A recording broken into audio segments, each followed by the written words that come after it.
Hello students. In this video we discuss about the very important topic related to the vectors. At this time we will find out the mathematical form of any vector. Okay.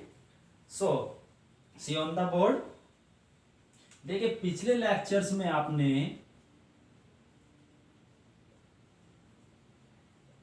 कुछ basic definitions पढ़ी थी vectors से related, जिसमें एक last definition आपके पास आई थी unit vectors. और unit vector के केस में हमने कुछ ऑर्थोगोनल यूनिट वेक्टर्स डिफाइन किए थे। ठीक है, मैं रिवाइज करा देता हूं आपको। ये आप मान लीजिए आपकी एक्स एक्सिस है, this is y axis and this is z axis. Okay, x, y and z. All three lines or axes are mutually perpendicular to each other. Okay? ये तीनों की तीनों क्या है? म्यूचुअली परपेंडिकुलर है एक दूसरे के, और जो इनका इंटरसेप्ट पॉइंट है उसे बोलते हैं ओरिजिन। और इस टाइप के जो कोऑर्डिनेट सिस्टम है उसे हम बोलते हैं कार्टेशियन कोऑर्डिनेट सिस्टम। ओके, कई टाइप्स के होते हैं। अभी आगे चलोगे आप, जब हायर क्लासेस में जाओगे तो स्पेरिकल कोऑर्डिनेट सिस्टम होता है, या ये कह दीजिए आप सिलेंड्रिकल कोऑर्डिनेट सिस्टम भी होता है। तो अभी हम बात करेंगे नॉर्मली इसकी, और इनका जो इंटरसेप्ट पॉइंट है उसे नाम दे रहे हैं ओरिजिन। अब आपको पता था, जब आपको हमने बताया था यूनिट वेक्टर की डेफिनेशन, तो यदि कोई वेक्टर ए आपके पास है और आपको उसका यूनिट वेक्टर डिफाइन करना है, तो उसके लिए आपको उसका मैग्नीट्यूड 1 करना होगा, जिसके लिए हम उसके मैग्नीट्यूड से क्या कर देते हैं, डिवाइड।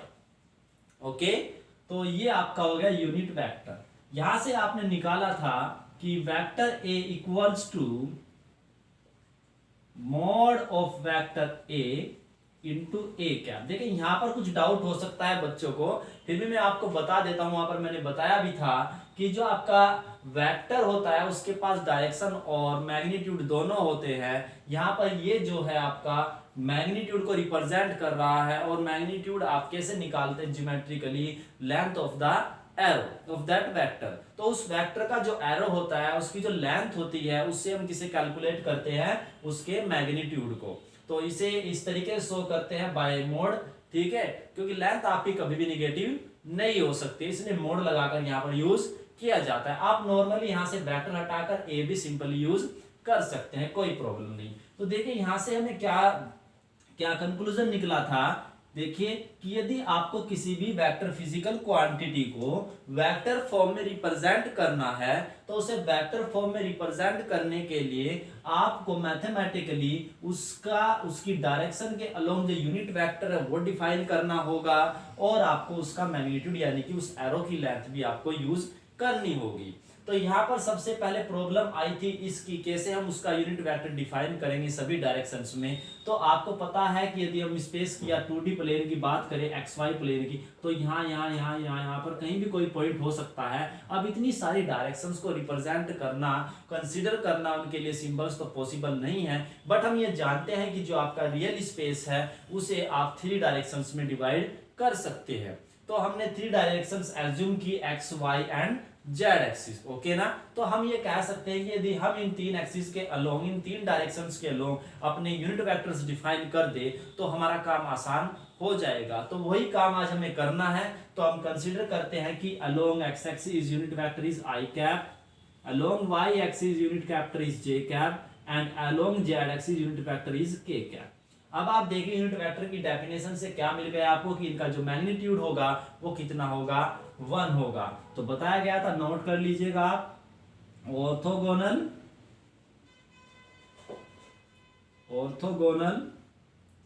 Unit vectors.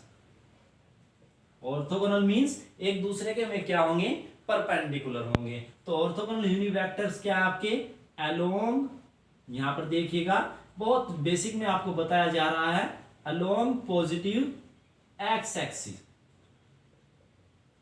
तो इसके अलोंग क्या होगा आपका यूनिट वेक्टर आई कैप, ठीक है ना। तो यहां पर मैं लिख भी देता हूं, ये हो गया आपका, ये हो गया ना।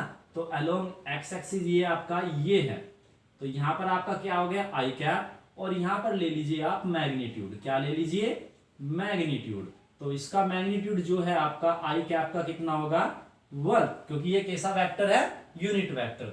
दूसरा आपसे निकलवाया जाता है कि अलोंग पॉजिटिव वाई एक्सिस, तो अलोंग पॉजिटिव वाई एक्सिस आपका क्या होगा जे कैप, और इसका मैग्नीट्यूड भी आपका कितना होगा 1।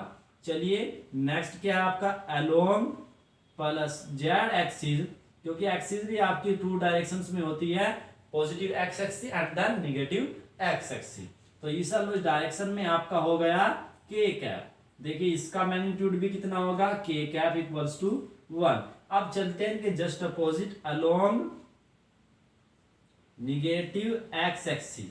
अब ये हो गया आपका क्या वो अपोजिट वेक्टर, क्या हो गया ये opposite vector of plus x axis. तो इसका अपोजिट वेक्टर आपको पता है कैसे रिप्रेजेंट किया जाएगा अपोजिट डायरेक्शन को, माइनस आई कैप से, और इसका जो मोड होगा वो भी कितना हो जाएगा मैग्नीट्यूड भी 1। क्यों हो जाएगा 1? क्योंकि मोड में निगेटिव साइन कंसीडर नहीं होता है, क्योंकि वो लेंथ को शो करता है।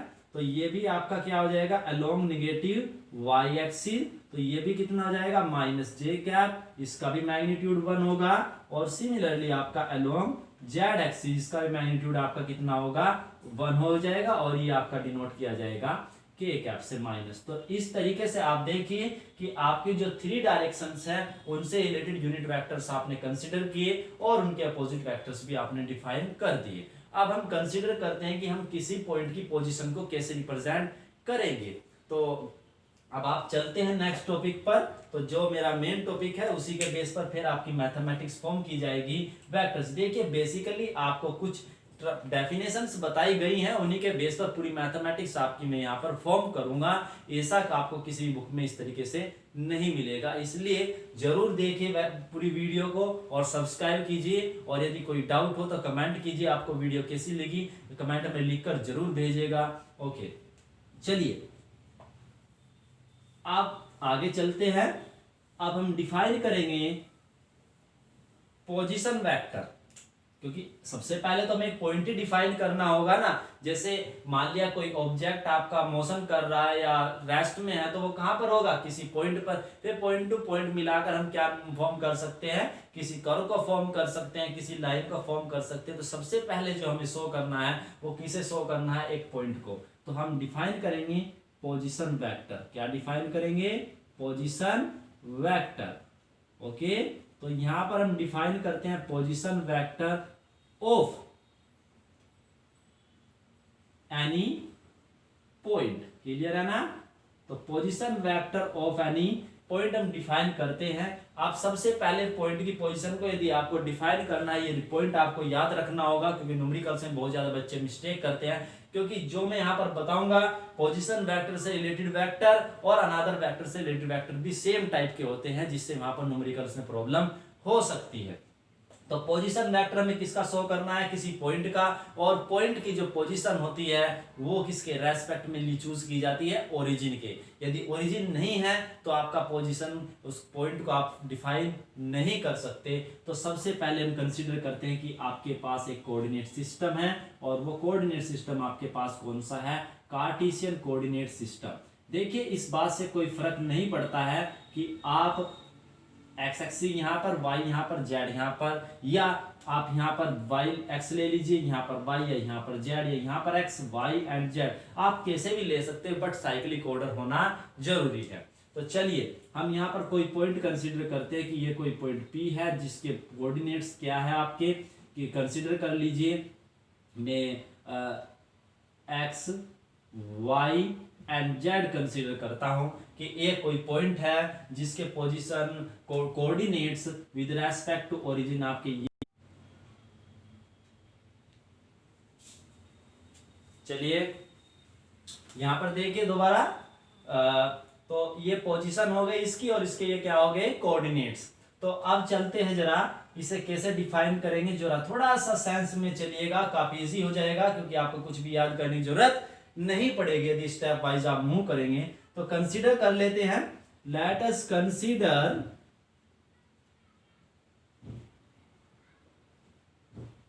the coordinates of a point P is x, y, z.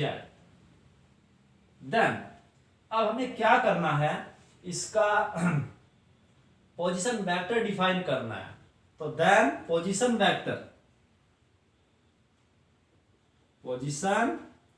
Vector of point P.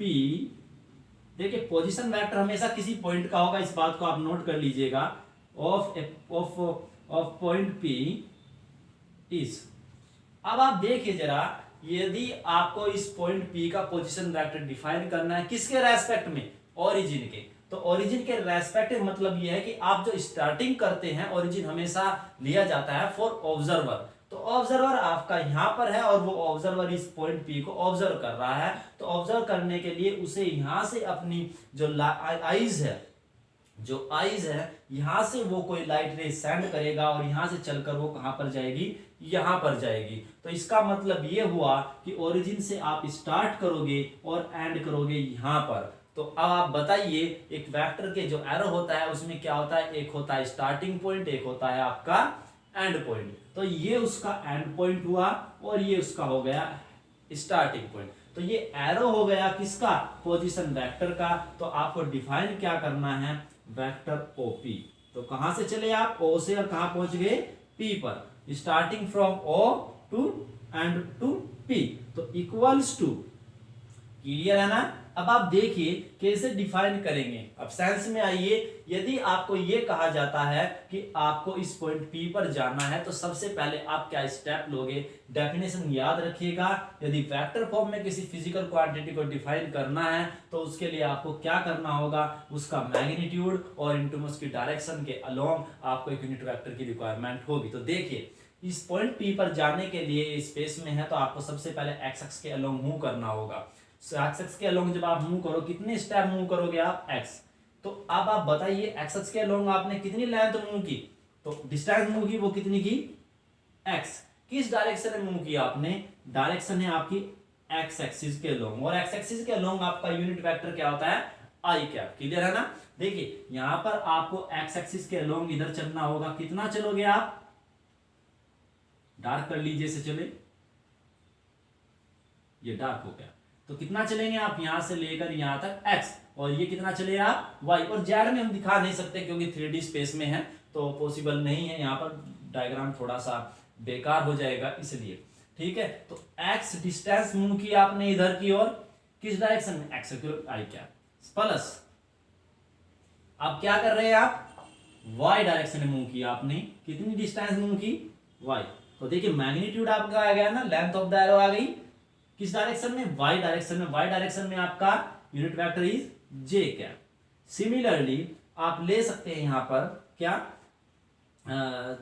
तो z किस डायरेक्शन चले आप, z एक्सिस में. तो लेंथ कहोगे आपकी एरो की z, और किस डायरेक्शन में है ये, z डायरेक्शन में. तो ये आपका हो गया k कैप. तो देखिए इस प्रकार हमने इस पॉइंट को वेक्टर फॉर्म में मैथमेटिकली रिप्रेजेंट कर दिया, जो अब तक हम ज्योमेट्रिकली शो कर रहे थे.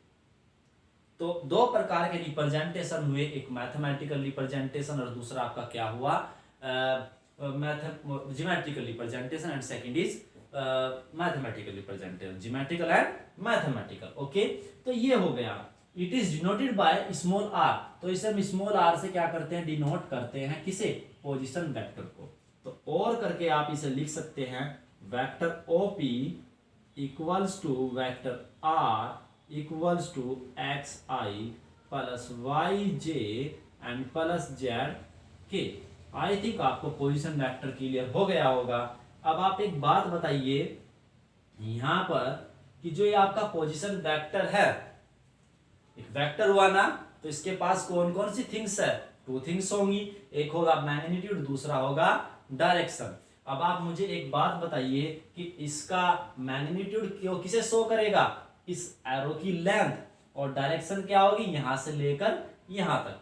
तो मैं क्लियर करता हूं आपको एक टॉपिक जो एक मैथमेटिकल डिस्क्रिप्शन होगा, यदि ये तो अभी मैंने क्या किया कि आपको ज्योमेट्रिकल इंफॉर्मेशन गिवन है और मैथमेटिकल इंफॉर्मेशन आपको मिल गई, लेंथ मिल गई आपको यहाँ पर। अब आपको क्या होगा कि मान लीजिए आपको ये इंफॉर्मेशन गिवन है, तो अब आपको क्या करना है, इससे आपको निकालना है इस एरो की लेंथ और डायरेक्शन। तो देखिए उसके लिए क्या करेंगे, तो इसकी जो लेंथ एरो की वो शो होगी इसके मैग्नीट्यूड से।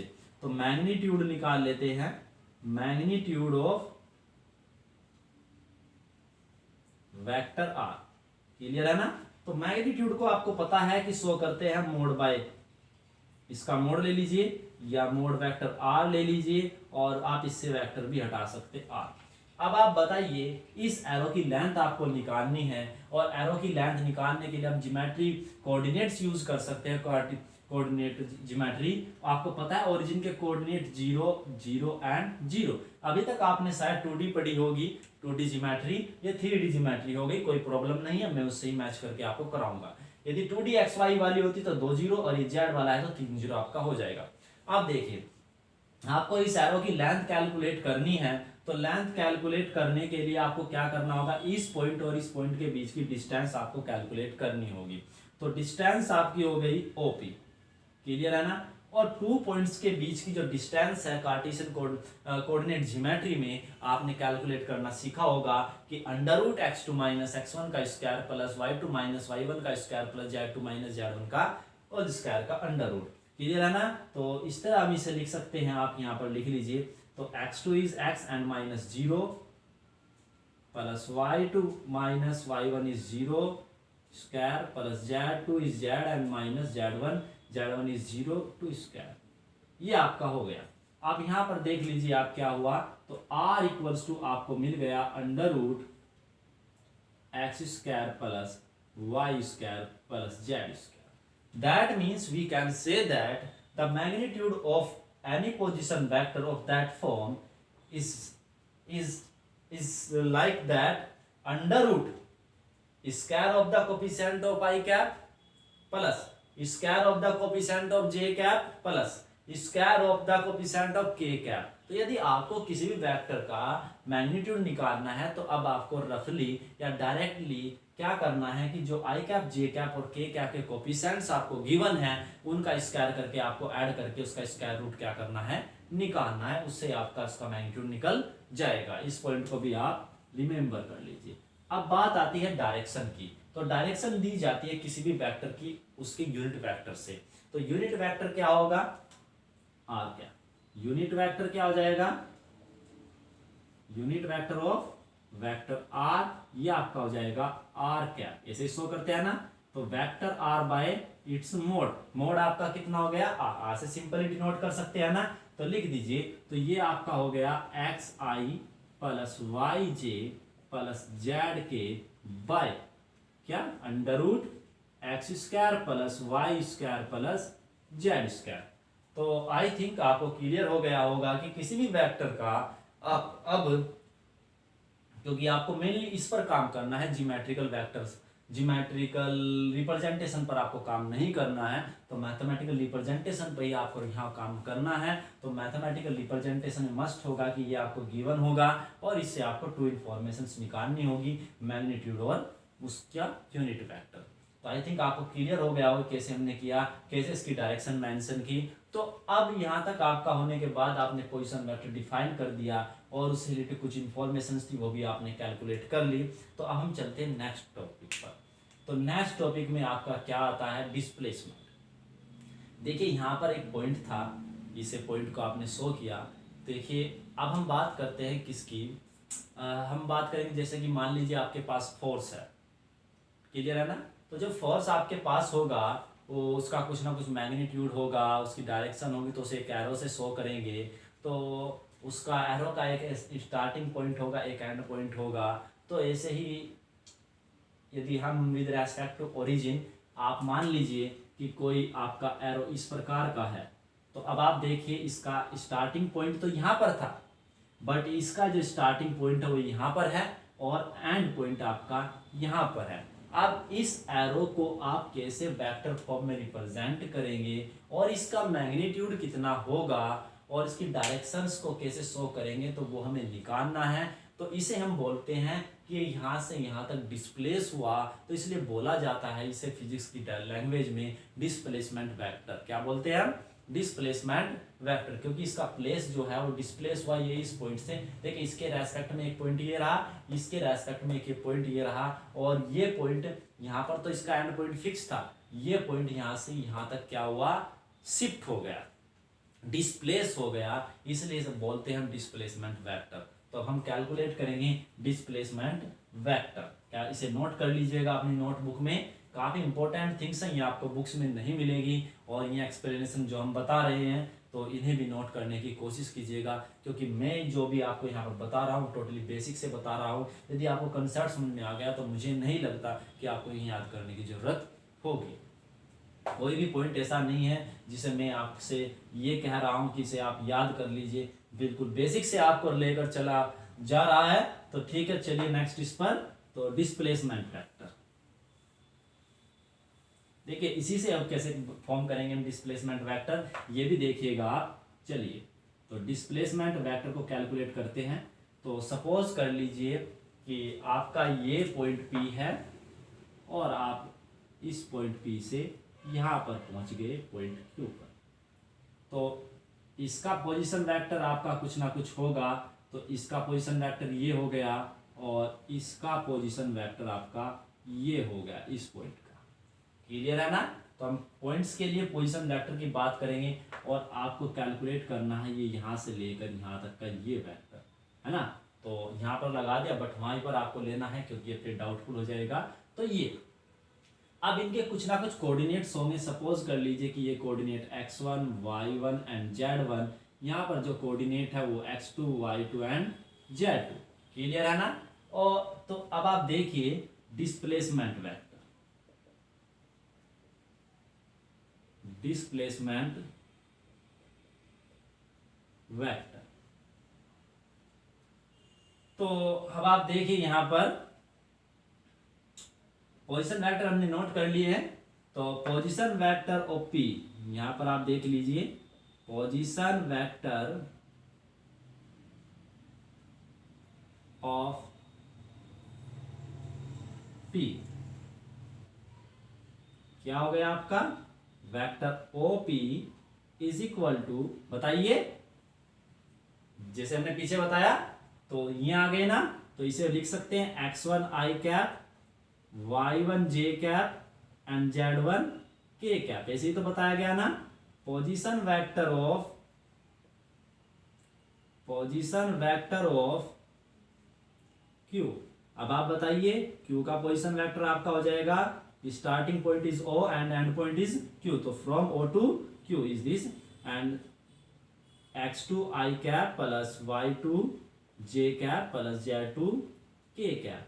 अब आप बताइए आपको फॉर्म बनाना क्या है? डिस्प्लेसमेंट। नाउ डिस्प्लेसमेंट वेक्टर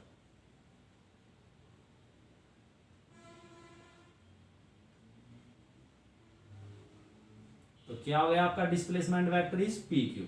आप PQ कह सकते हैं या QP कह सकते हैं, कुछ भी हो सकता है। अब आप चलिए PQ को कैसे कैलकुलेट करेंगे। तो आप देखिए आपको कहां से चलना है? P से, और कहां जाना है आपको? Q पर। देखिए तो P से चलकर आपको कहां जाना है? Q पर। देखिए सेकंड पाथ भी आपके पास अवेलेबल है, क्योंकि हमारा जो डिस्प्लेसमेंट वेक्टर है, देखिए हमारा जो डिस्प्लेसमेंट वेक्टर है वो पॉइंट के डिस्प्लेस से डेवलप हुआ है। तो पॉइंट डिस्प्लेस हुआ यहां से यहां। क्लियर है ना? देखिए पाथ के बारे में इससे कोई इंफॉर्मेशन नहीं मिलती है, क्योंकि ये पॉइंट डिपेंडेंट है। तो आपको P से Q पर जाना है, तो ठीक है ना, इसलिए पाथ पर डिपेंड नहीं करता। चाहे पाथ ये चूज कीजिए, चाहे अनदर पाथ चूज कीजिए। तो ये इस पाथ के बारे में हमारे पास कोई इंफॉर्मेशन नहीं है, इसलिए मैं सेकंड पाथ चूज करूंगा, from P to O and then O to Q। तो देखिए किस प्रकार चलते हैं। तो हम सबसे पहले पॉइंट P से O पर जाएंगे, और उसके बाद O से हम कहां पर जाएंगे? Q पर। क्लियर हो गया ना? बट प्रॉब्लम कहां आई कि मेरे पास OQ की इंफॉर्मेशन तो है, बट PO की इंफॉर्मेशन मेरे पास नहीं है। तो PO आपको दिखाई दे रहा होगा कि इसका स्टार्टिंग पॉइंट O और एंड पॉइंट P है, बट इसका एंड पॉइंट आपका O और स्टार्टिंग पॉइंट p है, तो ये जस्ट अपोजिट हो गए, तो हम ये कह सकते हैं कि दोनों वेक्टर क्या है, अपोजिट वेक्टर्स है। तो हम एक वेक्टर को दूसरे वेक्टर में कन्वर्ट कर सकते हैं by the definition of opposite vector. तो मैं इसे ऐसे लिख सकता हूं वेक्टर ओपी, क्योंकि डायरेक्शन आपकी क्या हो गई, चेंज हो गई। तो ये बन गया आपका ओ क्यू। अब आप इसे ऐसे लिख सकते हैं ओ क्यू माइनस कितना हो जाएगा ओ पी। अब आप बताइए ओ क्यू कितना है आपका x2, तो ये x2 आई कैप प्लस y2 जे कैप प्लस z2 के कैप माइनस ब्रैकेट लगा दीजिए आप, तो x1 आई कैप प्लस y1 जे कैप प्लस z1 के cap, this will be equals to x2 minus x1 I cap plus y2 minus y1 z cap plus z2 minus z1 into k cap. Okay, this is the displacement vector of pq. Clear ना?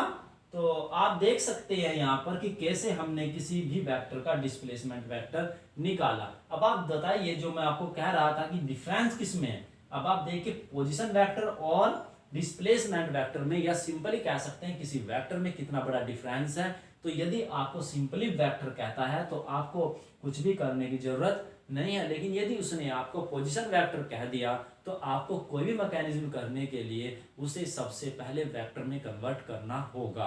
तो इस बात का ध्यान रखें, इसलिए आपके answers change हो सकते हैं। तो पोजीशन वेक्टर्स की कंडीशन में आपको ऑलवेज एक ओरिजिन कंसीडर करना होगा और फिर उससे आपको वेक्टर फॉर्म करना होगा डिस्प्लेसमेंट वेक्टर। क्लियर है ना? तो अब आप देखिए यहाँ पर इस PQ की हेल्प से हमें क्या करना है। अब आपको एक वेक्टर मिल गया, अब इस वेक्टर की आपको इंफॉर्मेशन फाइंड आउट करनी है, और वो इंफॉर्मेशन क्या है आपकी, आपको इसका मैग्नीट्यूड और क्या कैलकुलेट करना है, direction. Okay, so now we will calculate the magnitude and direction of this displacement vector according to the same previous procedure, है ना? Okay, you know very well about the procedure by the help of which we can find out its magnitude and direction. Okay, so see carefully on the board, and now magnitude of vector, simply vector, and you can say displacement vector also of PQ, okay, which is can be denoted by PQ mod or PQ, and this is the length of the arrow of displacement vector, and the arrow of displacement vector is PQ. So first, that is, to calculate the magnitude of vector PQ, we have to find out the value of the length of this arrow, and the length of this arrow we can find out easily by the help of coordinate geometry by using distance formula between 2 points. And you know very well the formula of the distance between 2 points is like this: x2 minus x1 whole square plus y2 minus y1 whole square plus z2 minus z1 whole square. And comparing with this, you can say that this is equal to the square root of the coefficient of I cap and square plus coefficient of j cap square, coefficient of k cap square, and then you can calculate easily the magnitude of any vector. Okay, so now direction. Now for direction we define unit vector, okay, and unit vector is denoted by PQ cap, which is defined as vector PQ divided by mod of vector PQ. Okay, this will be equals to x2 minus x1 plus y2 minus y1 plus I cap into j cap plus z2 minus z1 into k cap, and divided by under root or square root of x2 minus x1 to the whole square plus y2 minus y1 to the whole square plus z2 minus z1 to the whole square. Okay, remember these points, and according to me, I think these formulas are very well on the 10th level. Okay, 10th class में आपने geometry पढ़ी होगी और उसी की help से मैंने सब कुछ आपको यहाँ पर निकाल कर दिखाया है, जो इन्फॉर्मेशन आपको मिली है। तो यहाँ पर मुझे नहीं लगता कि आपको कोई एक्स्ट्रा पॉइंट्स याद करना होगा, सिर्फ कंसेप्ट्स को आपको क्या करना है, कॉन्साइड करना है कि वहाँ से उठाकर आपको यहाँ पर अप्लाई करना है। ओके, तो यहाँ तक आपको मुझे लगता है कि वेक्टर पोजीशन वेक्टर और डिस्प्लेसमेंट वेक्टर का जो कंसेप्ट है आपको क्लियर हो गया होगा। तो यहाँ तक का ये बेसिक पार्ट था, ये आपका मैथमेटिकल रिप्रेजेंटेशन भी आपका हो गया। तो 2 थिंग्स आपके पास अब अवेलेबल है, mathematical representation of any vector and geometrical representation. तो ये तो हुआ आपका रिप्रेजेंटेशन, बट प्रॉब्लम है अलजेब्रा की। आपको अभी उसके ऑपरेशंस के लिए भी मैथमेटिकल आंसर्स कैलकुलेट करने हैं कि what is the sum of any two vectors and the difference of any two vectors, multiplication of any two vectors, dividation etc. तो अब हम क्या करेंगे, ज्योमेट्रिकल रिप्रेजेंटेशन की हेल्प से हम क्या करेंगे, उसका मैथमेटिकल रिजल्ट्स कैलकुलेट करेंगे फॉर डिफरेंट ऑपरेशंस। तो नेक्स्ट वीडियो भी देखिएगा, नेक्स्ट वीडियो में हम क्या डिस्कस करेंगे the sum of two vectors. Okay, thank you for watching this video. Please subscribe my YouTube channel and comment on my WhatsApp number. Okay, thank you.